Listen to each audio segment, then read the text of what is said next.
L'avait prévu il y a 2 semaines, la France a presque atteint le pic de l'épidémie et se dirige vers une période de stabilisation. Le problème, c'est que le bouclage des villes s'est fait dans des conditions incomplètes. Il y a de nombreuses personnes potentiellement porteuses de coronavirus qui, durant la phase de confinement, est susceptible de transmettre la maladie à des membres de leur famille, à des amis, ainsi au reste de la société. Le risque d'une seconde vague de l'épidémie n'est pas exclu en France, malheureusement. C'est pour cela que je prie tous nos amis français de rester confinés chez eux et surtout mettre des masques, comme on dit en Chine. Il faut dire 3 fois les choses importantes. Mais j'ai aussi découvert qu'en France et dans les milieux francophones à travers le monde circule un nombre important d'informations erronées concernant mon pays, la Chine. Certains sont même complètement fantaisistes.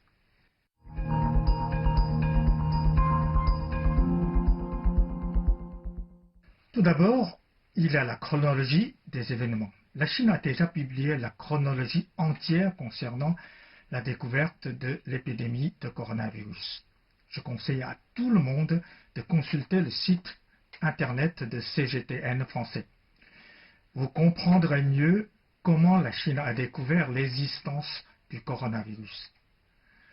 La Chine découvre véritablement le virus le 27 décembre de l'année dernière. Une semaine seulement après, la Chine prévient l'OMS, les États-Unis et plusieurs autres pays. Nous sommes alors le 3 janvier 2020. Or, en ce moment, on entend dire beaucoup de choses à propos en France. Par exemple, qu'une première personne serait morte des chutes du virus le 17 novembre 2019. La Chine aurait donc dissimulé les faits pendant 2 mois. Ce sont là des rumeurs totalement dénuées de fondement. On parle aussi d'autres dates encore, comme du 1er décembre, du 13e décembre, etc., etc. Toutes ces informations sont fausses.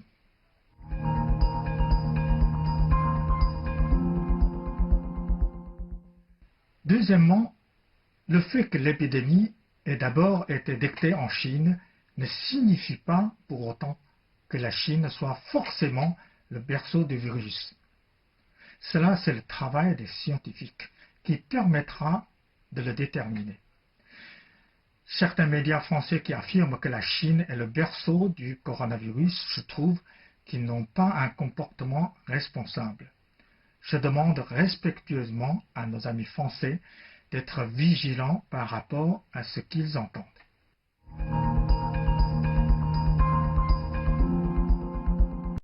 Troisièmement, c'est l'erreur la plus grossière.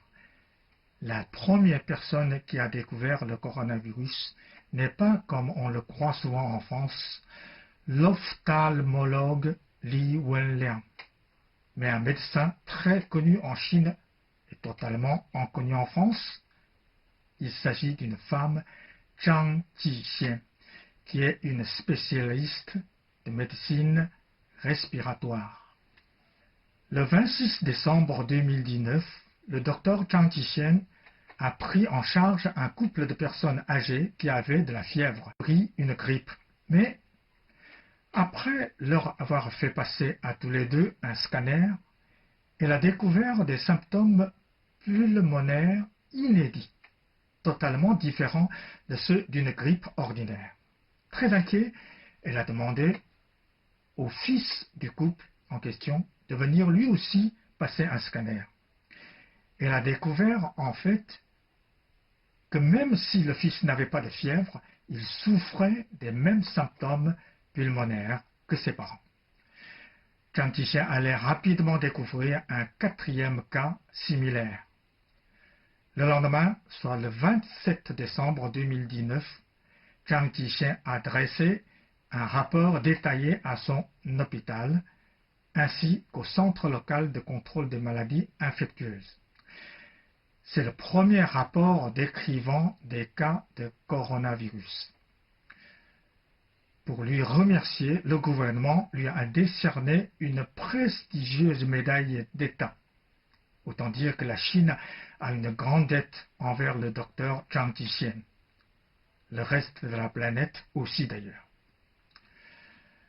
Tandis que Li Wenliang, qui est beaucoup plus connu en Europe, n'était qu'un ophtalmologue qui a entendu parler du rapport du docteur Zhang Jixian concernant le coronavirus le 30 décembre 2019 et a commencé à publier sur les réseaux sociaux afin d'alerter sur ce nouveau virus à ses proches et à ses amis. Il faut savoir aussi que Li Wenliang est lui aussi un membre du Parti communiste chinois. Le 6 mars 2020, soit un mois après sa mort suite au coronavirus, le gouvernement chinois reconnaissait en Li Wenliang un travailleur modèle. La semaine suivante, il était reconnu comme martyr national. Il est vraiment regrettable qu'en Europe, on ne connaît que le nom de Li Wenliang, ignorant tout de Madame Zhang Jixian, la vraie première personnage qui a détecté le coronavirus. En Europe, comme aux États-Unis, il y a beaucoup d'erreurs, d'inepties, de fausses informations qui circulent de manière continue autour du coronavirus et de la Chine.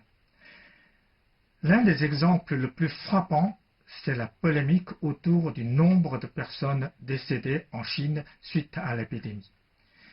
Il faut que vous sachiez que si le nombre de morts en Chine est moins important que l'Europe et aux États-Unis, c'est tout simplement que les mesures de quarantaine prises en Chine étaient beaucoup plus sévères et ont duré beaucoup plus longtemps.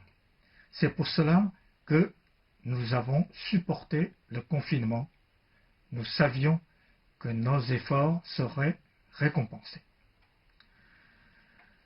Le 8 avril, la ville de Wuhan est sortie de quarantaine.